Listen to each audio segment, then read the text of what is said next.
Shalom shalom bwoko bw'Imana bene data ndasubiriye kubaha ikaze muri iki kiganiro bamaso ntagire ugutwara igitsibo cawe.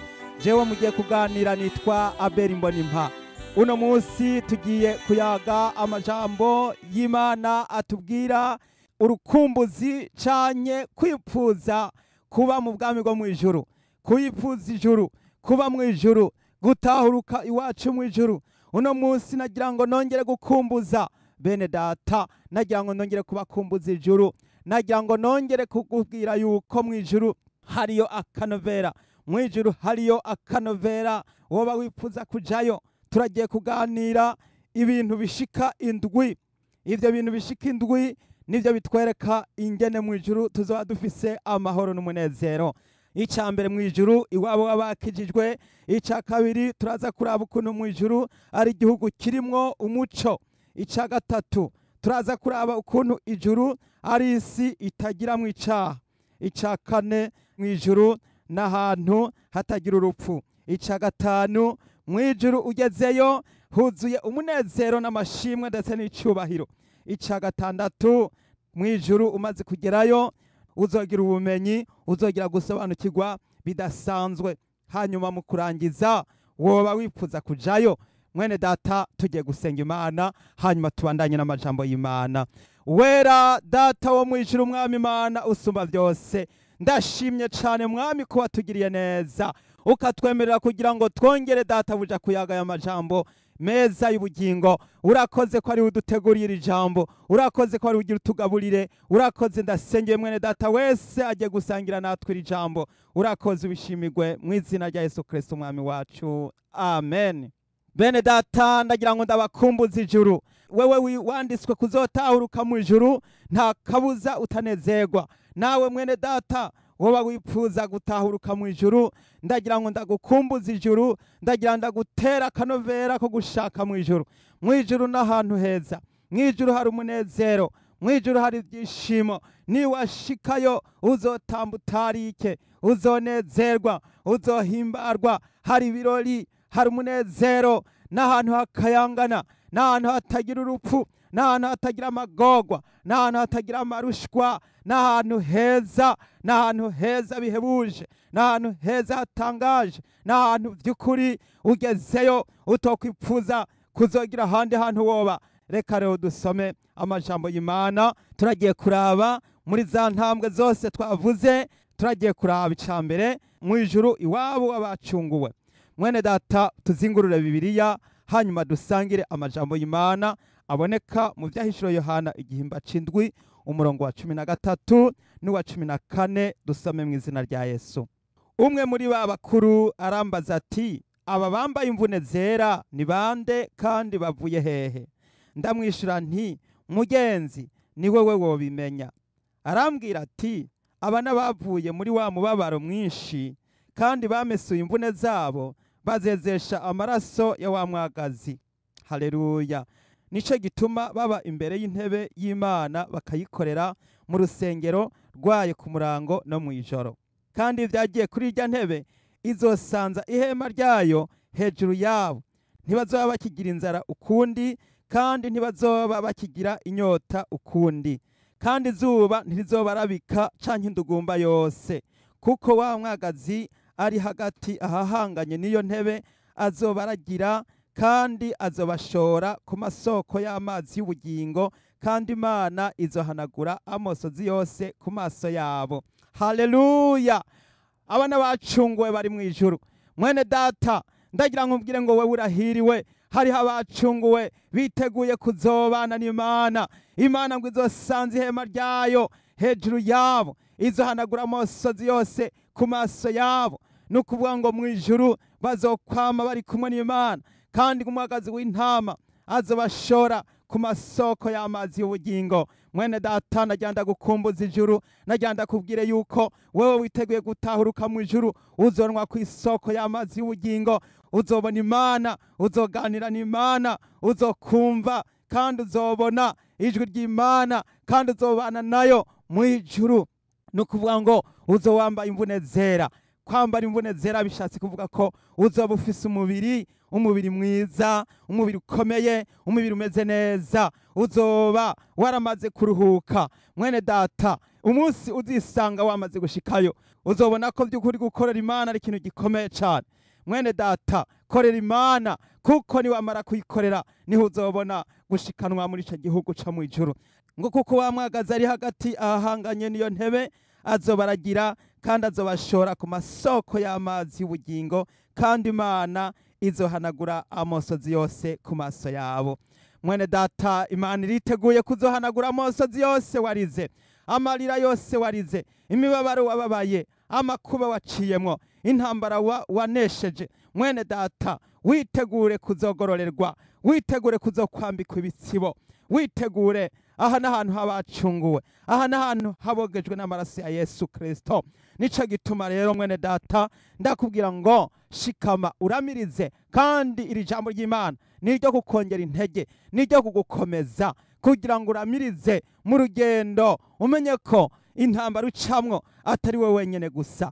Hari abandi benshi bariko baraca mu ntambara, hari abandi benshi bariko baraca mu makuba, ariko ayo marira uri kuracamwo Imana izoyaguhanagura. Haleluya. Imana izokura ko amarira yose warize. Ntuzoba ucibuka ko wigeze kuganya, ntuzoba ucibuka ko wigeze kurira no kuboroga. Imana yiteguye kugutabara, yiteguye kuzokunyakura muri ka kanya isase, aho inzambi izovugira. Muri ico gihe uzozamuka maze ugende kuba mu gihugu co mw'ijuru, aho atagipfa, aho atacongera kumva urupfu canke kubona urupfu. Haleluya. Basi rero mwene data, tugiye gukomeza ku ngingo igira kabiri, ivuga ngo ijuru, igihugu kirimwo umuco. Haleluya. Ndagira ngo mubwire ko mw'ijuru ari igihugu kirimwo umuco, n'igihugu kirimwo umunezero, n'igihugu kirimwo amahoro. Mw'ijuru nta mwiza ubayo. Iyo tuvuze umwiza muri Bibiliya, kuvuga ngo mw'ijuru nta mwiza ubayo, tuba turiko turavuga ko mw'ijuru nta magorwa ariyo, kuko amagorwa asobanura umwijima, amakuba asobanura umwijima, ibyago bisobanura umwijima, kwihebura, kugwara, kumva umusonga, ukumva umuntu ariko araniha umutwe, ukumva umuntu ngo agwaye kansere, ukumva umuntu ngo agwaye igituntu, abandi ngo bagwaye asima. Mwene data, ugasanga urwara rwaravuyeko, ugasanga amenyo yarahongotse, ugasanga abandi n'impumyi, ugasanga abandi n'abacumbagira. Ivyo byose byo mw'isi ni umwijima wuzuyemwo. Isi yuzuyemwo umwijima, kubera umwijima. Iyo umuntu ashavuye aba yuzuye umwijima, iyo umuntu ahumye amaso aba yuzuye umwijima, iyo umuntu atanguye kwijajara no kwihebura no kwiganyira, uwo wose ni umwijima w'icuraburindi. Mwene data, ivyo byose nibiri ngaha mw'isi, ariko mw'ijuru nta biriyo. Mw'ijuru n'ahantu h'umuco. Umuco bishatse kuvuga ngo iki? Umuco bitubwiye ko kugira umuco n'ahantu hatagiraho kwiganyira, n'ahantu utihebura, n'ahantu hataco wicuza, n'ahantu utijajara, n'ahantu utibaza amagorwa, n'ahantu utigera wumva umubabaro, n'ahantu h'umunezero, n'ahantu wama mu byishimo. Itandukaniro ryo kutaba mu mwiza no kuba mu mahoro, ukumva unezerewe, ukumva uhimbawe, ukumva wuzuye akaneza gusa, wamutwenga wamunezerewe. Sinzi ko biragushikira ngo utangure kumva umunezero. Urya munezero iyo utanguye kuwumva uri kurasenga, iyo utanguye kuzuzwa umunezero uri kurahimbaza Imana, iyo utanguye kumva umunezero uri kuratambira Yesu, urya n'umunezero karya n'agace gatanguye kukwereka kakubwira ibyiza.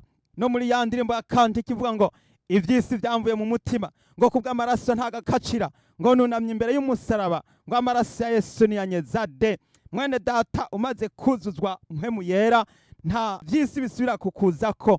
Mu mutima wumva wuzuye amahoro, wumva atagakacira, usanga wibereye mu munezero, usanga wuzuye amahoro. Mwene data, uzoshima ko wakijijwe, uzotangura kwama mu munezero, uzokumva wama wo kwa mushinga intahe, uzokumva ufise ibishinga ntahe byinshi. Mwene data, nimba utarahonja kuri uwo munezero, hamwe wo kumva ko usanga buri gihe wo kwama wivugira ijambo ry'Imana gusa atakindi, mbese umuntu akujanye mu bindi kumva umenga rimwe arakugora. ukumva ko atakindi wovuga canke wokora atari kuririmba, atari gusenga, atari gushinga intahe, atari guhimbaza. Uwo ni umuco w'umuntu yamaze kwakira Yesu by'ukuri. Mwene data, abantu benshi barabesha bakavuga ngo bakijijwe, ariko ugasanga bariko baricurikira, ugasanga bariko baricuza, abandi biganyira, abandi bihebuye, abandi bijajara, ugasanga nta vyizigiro bafise. Ariko ndagira nkubwire ngo umuntu yakijijwe yama byose ari tambarare, yama yuzuye umunezero, yama yibereye mu byiza gusa, yama byose ari amahoro. Nukuvuga ngo yumva umunezero. Haleluya.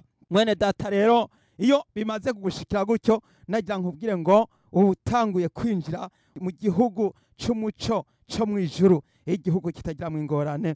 Nuko rero tubandanije kuri iki gice gira gatatu kivuga ngo ijuru, isi itagira mu icaha. Haleluya. Mu ijuru nta cyaha kibayo. Reka dusome amajambo y'Imana ari mu Vyahishuriwe Yohana 21 umurongo wa 4 n'uwa 27.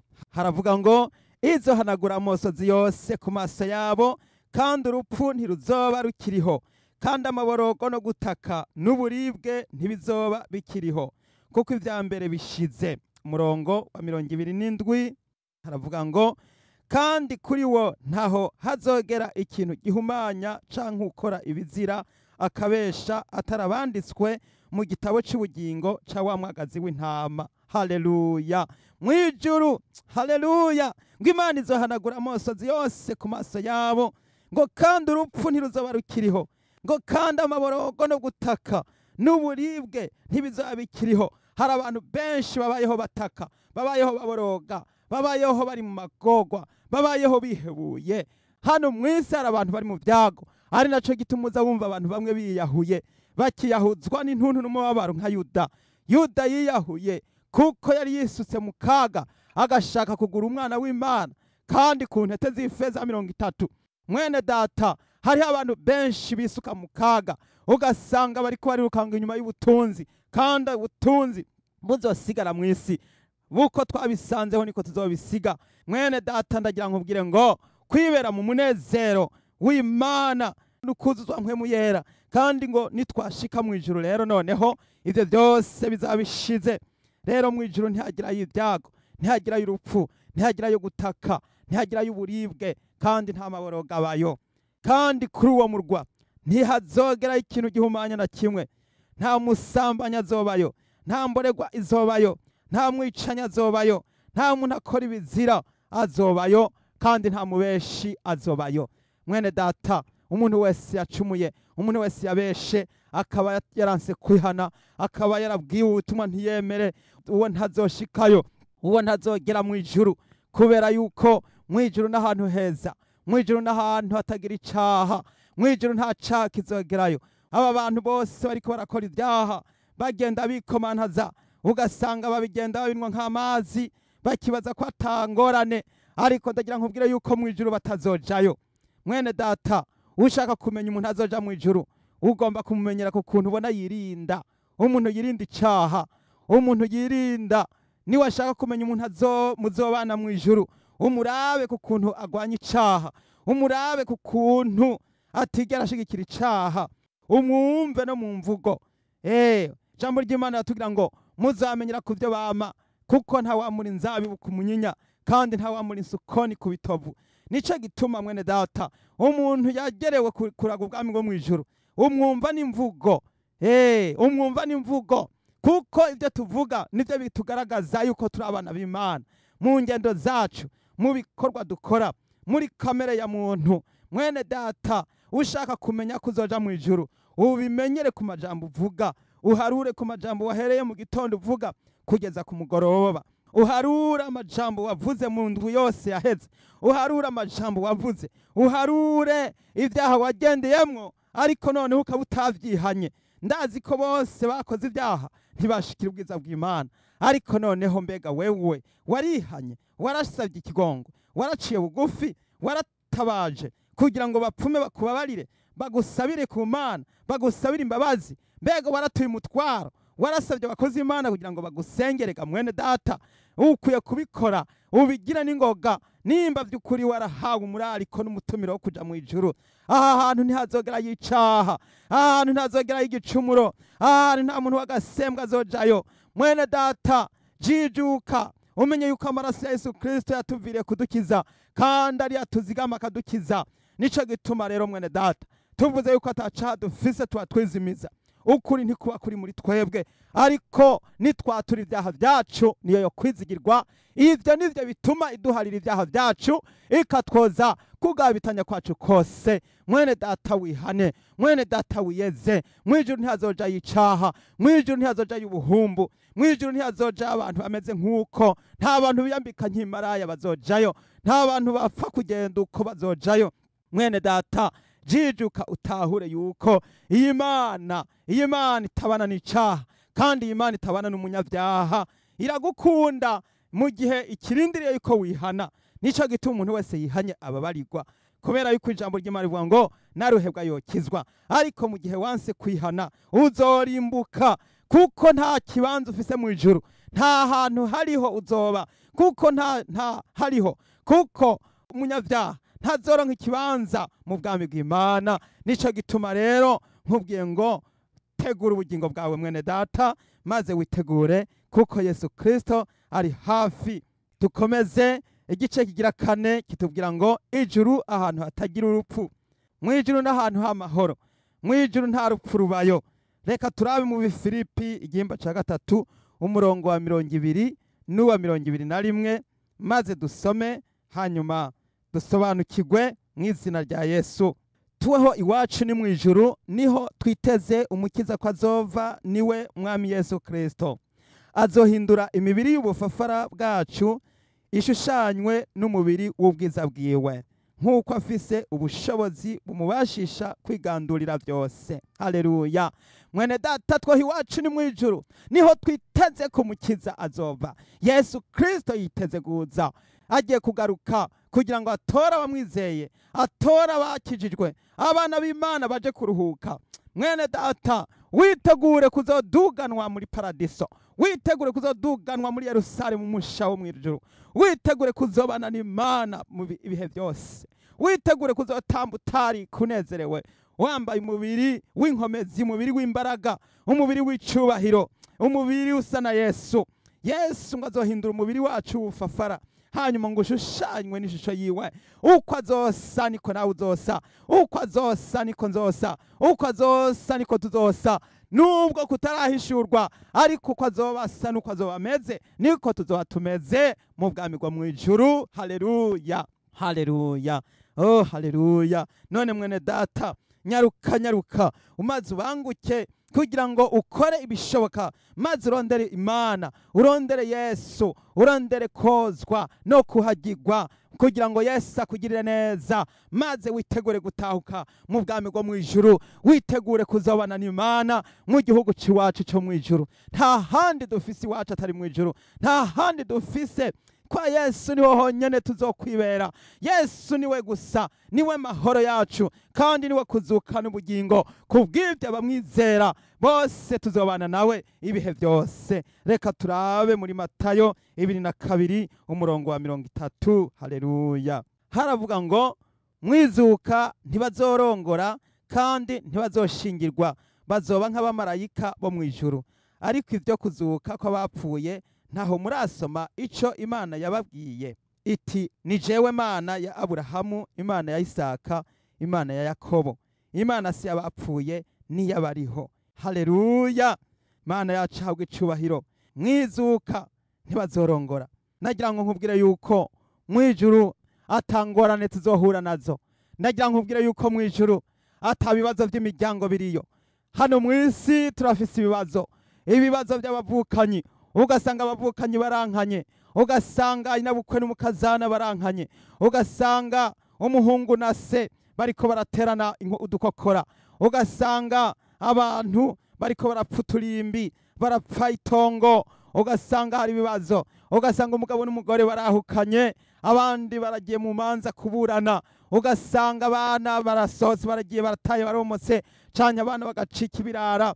Ivyo byose ni ingorane hano mu isi, ariko mu ijuru nta bibazo by'ubufatanamende, nta bibazo by'imiryango bizavuga ngo nimpaka ndinde kurondera naka tube turi kumwe. Haleluya! Mu ijuru ntibazorongora, ntibazoshingira, kubera bazaba bameze nk'abamarayika. Imana yacu yarabitunganije, kubera ibibazo by'imiryango vyamana ibibazo, hamana ingorane, ugasanga abantu bagiye kuburana, abandi bari muri za parike, abandi bari muri za sentare, muri gasamburamanza no muri sentare Rubamba, abantu bariko baraburana, abandi ugasanga bariko baragirizanya ibinyoma. Ivyo byose nibibazo biriko birashikira abantu mu miryango no mu ngo. Ariko mwene data, ivyo byose Yesu yarabikemuye. Mu ijuru ntihazobayo kuvuga ngo tugende kubana n'umugore wanje, canke ngo tugende kubana n'umugabo wanje, canke ngo tugende kubana n'abana banje. Ivyo byose mu ijuru ntabiriho. Mu ijuru n'amahoro, mu ijuru hari umunezero, mu ijuru hari ibyishimo gusa, mu ijuru hari akaroruhore, mu ijuru hari akayago gusa, kuko abantu bose ari bamwe kandi buzuye urukundo n'umunezero. Mwene data, Imana yacu nihabwe icubahiro, kubera yuko Imana yaravuze ngo ni jewe Imana ya Aburahamu, Imana ya Isaka, Imana ya Yakobo. Kubera ngo Imana si yabapfuye, ariko Imana ni yabariho. Bisobanurwa yuko bariya bose bapfuye, ku Mana ntibapfuye ahubwo bariho. Byumvikana yuko iyo twumva yuko Imana yabwiye Mose ati ni jewe Imana ya sogokuruza Aburahamu, Imana ya Isaka, Imana ya Yakobo, yari ishatse kubwira Mose ko Imana iguma ikurikirana abantu bayo. Niyo baba barapfuye, Imana irabazamura ikabakura ari ikuzimu, ikabazigama, ikabarinda. Nawe mwene data, witegure yuko nubwo wopfa no munsi, nubwo uzopfa, ariko umenye ko Imana kubw'ivyiza wayikoreye, nimba warayikunze, nimba warayamamaje, nimba waravugiye Imana, nimba warakoreye Imana, Imana izokurondera aho uri hose, ikuzamure, igutware hariya iwabo mwijuru kwa data. Ari iwawe, ariho kwa data. Nuko rero mwene data, Imana si abapfuye ni abariho. Ku Mana byose biriho, ku Mana bapfuye bose bariho, ku Mana bapfuye bayikoreye bazogororerwa kandi bari kumwe nayo mu ijuru. Nimba ufise mwene so yapfuye, umenye ko uzomubona. Nimba ufise inshuti yawe yapfuye, uzomubona. Nimba nyoko wawe yari umukristo, uzomubona. Nimba so wawe yarapfuye akaba yari umukristo, uzomubona. Nimba sogokuruza wawe yari umukozi w'Imana akaba yapfuye akijijwe, uzomubona. Umugenzi, abakozi b'Imana twabuze, abantu twabuze dukunze, tuzobabona mu bwami bwo mu ijuru, kuko Imana, ku Mana nta bapfuye bariho, ku Mana bose bariho, ku Mana bose bariho, kuko bose Imana ivuga ari bahamagara ikabashira hampande yayo kugira ngo baze kuyisanga. Iyo bakijijwe bacabana nayo, ariko iyo bakoze ibyaha baca baja muri kwa kuzimu, hahandi mu mwiza w'icuraburindi, mu mwiza w'umuzitanya. Mwene data, sindakwifurije kuzojayo muri uko kuzimu, ndakwifurije kuzokwibera mu gihugu c'amahoro, igihugu c'umunezero, hamwe tuzadusezeranye n'umubabaro wose. Haleluya! Rero ubwa gatanu, ijuru ugezeyo wuzuzwa umunezero n'ishimwe.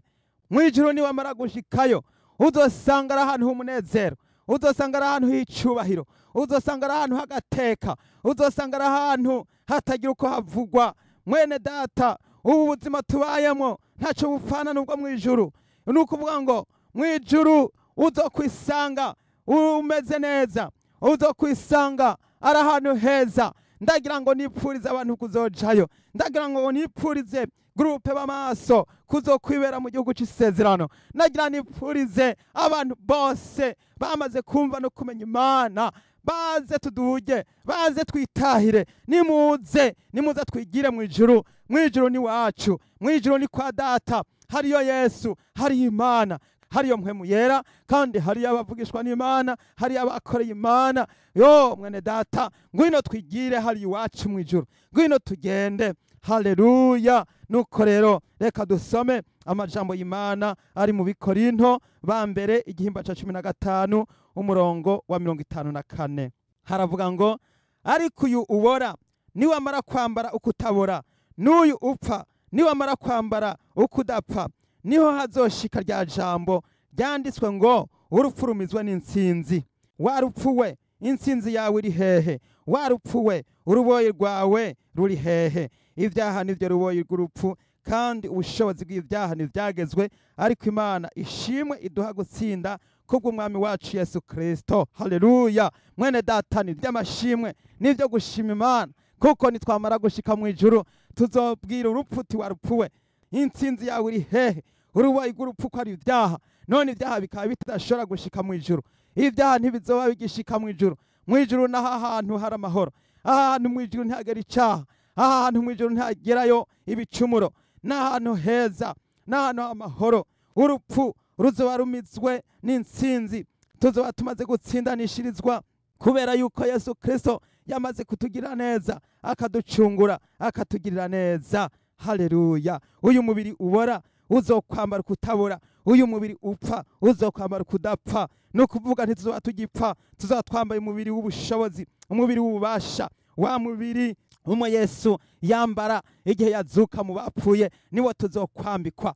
Tugiye kwambika uyundi mubiri utazopfa. Ndagira ngo mbwire umuntu wese yitegure kuzokwambikwa umubiri utazopfa, umubiri w'abakijijwe, umubiri w'abera, umubiri nk'uw'abamarayika, umubiri usa na Yesu Kristo. Haleluya! Mwene data, ukomere kandi ushikame kandi ukomeze, ubandanye uramirize, kuko witeguye kwambikwa ukudapfa n'ukutabora mu izina rya Yesu Kristo. Haleluya! Dukomeze turabe Abikorinto ba kabiri igihimba ca 5, maze dusome ku murongo wa mbere. Haravuga ngo, turazi yuko inzu y'urusago yacu yo ku isi niyaramuka isambuwe, dufise inyubako iva ku Mana, inzu itubatswe n'amaboko itazoshira yo mu ijuru.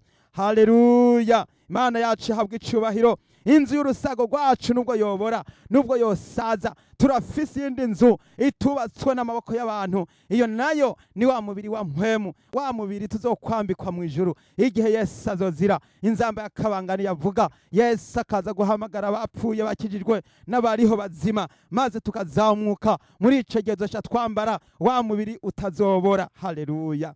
Rero mwene data, iyi nzu y'urusago yawe niyaramuka isambuwe, no kuvuga ngo umuntu niyaramuka apfuye akaja mu ivu, niyo yopfa hariho iyindi nzu. Nagira nkubwire yuko iyo nzu yamaze kubakwa guhera kera, ndetse kuva utarabaho Imana yari yaraguteguriye inzu. Nico gituma iyo ujya munsi upfuye uba usinye ugatera igikumu, atundagiye kwinjira inzu yanje. Rero uyinjira utsinya ari uko bagushize mu ivu. Mwene data, rero nico gituma gukorera iyo nzu ugomba kuyikorera uyu munsi, ugomba gukorera Yesu uyu munsi, ugomba kuva hasi ugashinga intahe, ukavuga ubutumwa, ukatura, ukameneka, ugakizwa, ukaba umukristo ukuri, maze ugakorera ijuru. Kuko abakorera Yesu bama bagavye kandi bama bari maso ijoro n'umutaga, bama basenga badahumeka n'umutima uhuye. Haleluya! Mwene data, nawe ushishikare kandi ntucobogore, uramirize gukorera Yesu. Haleluya! Yesu akugirire neza, Yesu akongera inkomezi. Tubandanye ivyahishuro Yohana igihimba ca 19 umurongo w'indwi n'uw'icenda.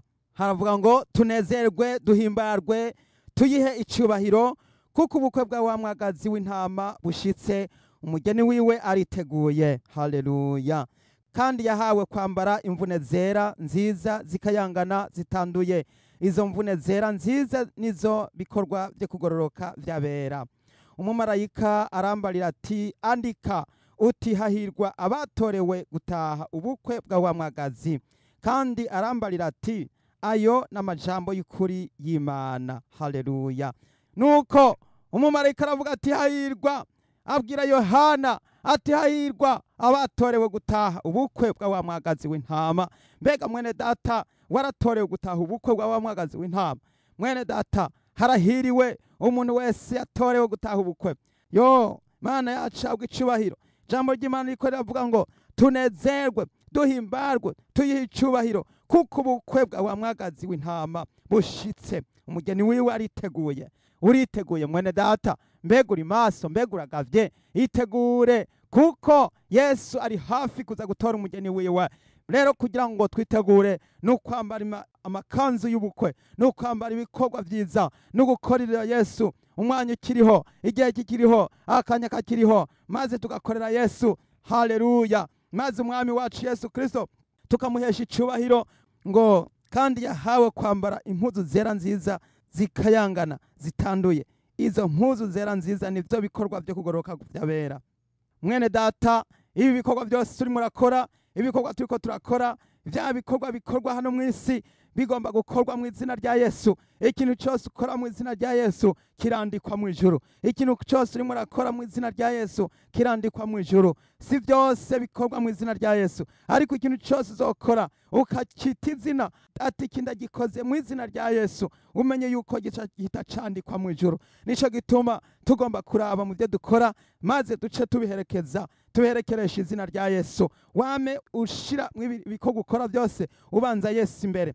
Iyo ubyutse ubanze Yesu imbere, iyo ugiye gukora ubanze Yesu imbere, iyo ugira uvuge ubanze Yesu imbere, kandi niugira ikintu na kimukora ubanze Yesu imbere, niho uzogororerwa kuko uzoshimirwa kuri wa munsi. Haleluya! Mutegura ubugingo bwanyu, mutegura ingeso zanyu, maze kugira ngo mwambare amakanzu yera, amarobe y'ubukwe, impuzu za mariage, kugira ngo muzambare, hanyuma twitegure gutaha ubukwe bwa wa mwagazi w'intama, kuko burashitse, bugiye gushika vuba cyane. Turaje dutahuruke mu bwami bwo mu ijuru, turaje dutahuruke tuje kwibanira n'umwami w'abami. Haleluya! Nuko Imana yacu ihabwa icubahiro. Igice ca 6 kivuga ngo ijuru, ahantu umuntu abayeyo azokuzuzwa kumenya bihebuje. Kuba mu ijuru uratahura, ugasobanukirwa, ugasanga umenya ibintu byinshi utaruzi. Mwene data, reka turaba amajambo Paulo yavuze mu Bikorinto ba mbere igihimba ca 13 umurongo wa 12 ngo kuko ubu turabira mu kirore ivyijiji, ariko ico gihe tuzoraba nk'abarabana imbona nkubone. Ubu nzi agace, ariko ico gihe nzomenya rwose nk'uko namenywe rwose. Haleluya! Mwene data, Paulo arabivuga neza, aravuga ngo ubu tuzi agace, ubu turaba agace, ubu tubona agace. Mwene data, ariko ico gihe uzosanga ubona kure, uzosanga uzi ibintu byinshi, niho uzosobanukirwa ingene Imana yaremye, n'ingene Imana yakoze, ingene byose byagenze, ibintu byinshi tutazi n'ivyo tutabona. Ndagira ngo ubwire hano, hari ibintu byinshi uno munsi umuntu ari mw'isi atamenya kandi atabona kandi atazi, ariko uwo munsi ico gihe uzokwisanga uri mu rundi rwego. Mwene data, niwiyumvire nawe, ubu uraba mu vyijiji, uraba agace, uzi agace.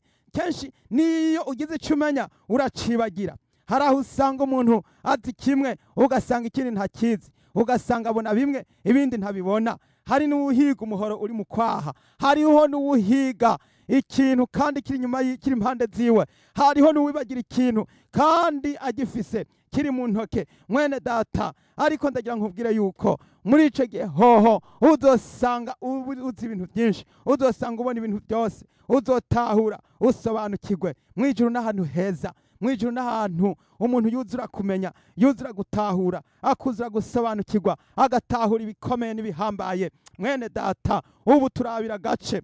Paulo avuga ngo nkiri umwana navuga gwana, ngo nagenda gwana, naraba gwana. Hano mw'isi tumeze nk'umwana agenda adaguza, agenda mbese yavura. Hano mw'isi tumeze nk'umuntu aciga kurya.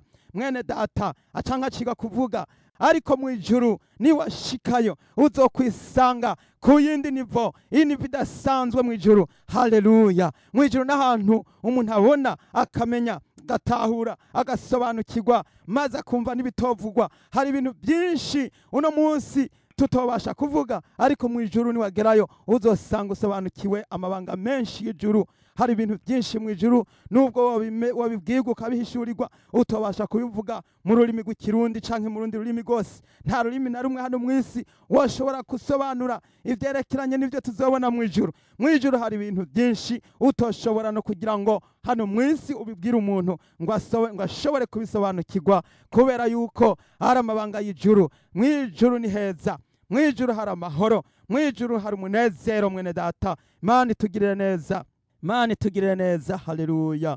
Nuko rero ndakwifurije kujayo. Abaheburayo igihimba ca 11 umurongo w'10. Kuko yararorereye ca gisagara cubatswe kwitanguriro, umugezi n'umwubatsi waco ni Imana.